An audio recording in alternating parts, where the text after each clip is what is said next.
Now, as you know, if you've watched this channel at all, the track is still under construction, but we start out down here. We're at basically the base level of the track. We go up over a bridge into the town. From the town, we go across a curve there to another curve, and then we come back down an incline, back down to the base level. We go through this bridge, up through another curve, and then we go down our longest straightaway on this upper level, which is probably about maybe 8.5, 9 feet long.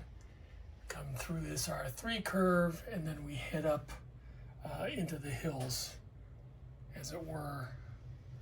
Go up and up into what I call the alpine section of the track. Go around this curve.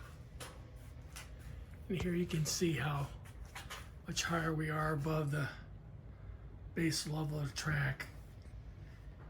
And then down this pretty challenging series of curves here to get back down to the lower portion of the track, and then back to our starting point again.